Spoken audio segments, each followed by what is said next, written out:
On Saturday, Trump had this, his much-anticipated stupid Sweet 16, disguised as a tribute to the U.S. Army he bone-spurred his way out of. After all the hype and money, somewhere around $50 million, it was boring. It was basically a $50 million version of when a 5-year-old shows you every car in his Hot Wheels collection. Following the U.S. Army's 250th anniversary parade, Donald Trump celebrated the event as a complete success. He proudly pointed out that weather forecasts had predicted a 100% chance of rain, yet the ceremony went ahead without the downpour many expected. Trump used the moment to praise the crowd and the atmosphere, presenting it as proof that the event had exceeded expectations. Jimmy Kimmel, however, saw an opportunity for comedy. He joked that Trump might start deporting meteorologists for getting the forecast wrong before adding, "Weather people bad, village people good," referencing both Trump's reaction and the music often associated with his rallies. It was another example of Kimmel turning even the weather into a political punchline. The audience immediately laughed as the joke combined current events with Trump's well-known speaking style. It set the tone for a monologue that would continue finding humor in nearly every moment of the parade. Right? They're married. Well, watch this. Look at his hand. He makes a little move to lock pinkies, and nope. It's known as the Slovenian snub. And then it was time for the man who... Kimmel next focused on a brief interaction between Donald and Melania Trump that quickly spread online. As Trump appeared to reach for Melania's hand, Kimmel joked that she subtly avoided the gesture, humorously calling it the Slovenian snub. Whether intentional or simply an awkward moment, the clip immediately became social media material. Kimmel then shifted to Trump's speech praising the U.S. Army, introducing him as the man who supposedly knows more than all the generals combined, a callback to Trump's past comments about military expertise. As Trump spoke about tanks, bayonets, and defeating tyrants, Kimmel contrasted the dramatic language with his own sarcastic commentary, keeping the audience laughing throughout the segment. By combining two completely different moments into one routine, Kimmel maintained the fast pace that defines his monologues. The audience was left watching both the serious ceremony and the comedy through a very different lens.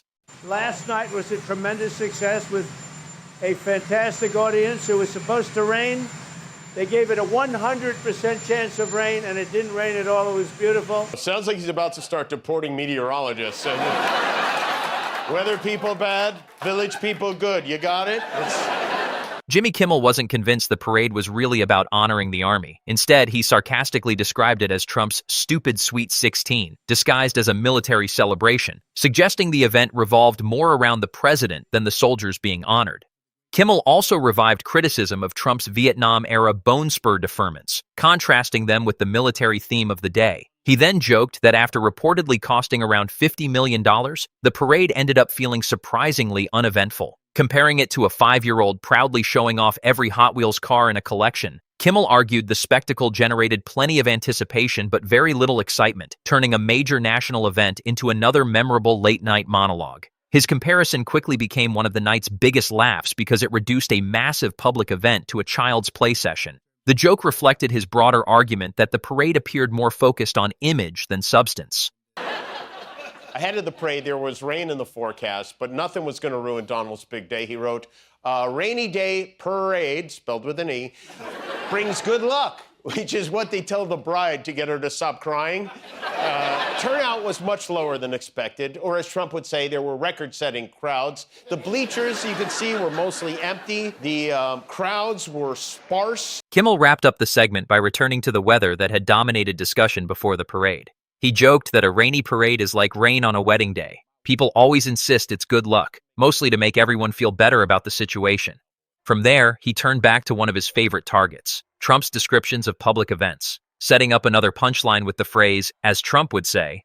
Kimmel poked fun at the former president's tendency to present every appearance as an overwhelming success, regardless of the criticism that followed. It was a fitting ending to a monologue that mixed political commentary with lighthearted observations about one of the weekend's biggest events.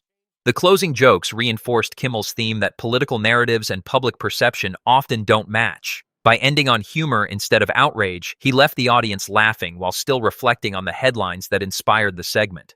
Jimmy Kimmel transformed Trump's military parade into a night of political satire, finding humor in everything from the weather forecast and the event's cost to awkward public moments, and Trump's optimistic descriptions of the crowd. Whether audiences saw the parade as a patriotic celebration or a political spectacle, Kimmel's monologue ensured it remained one of the week's most talked about stories.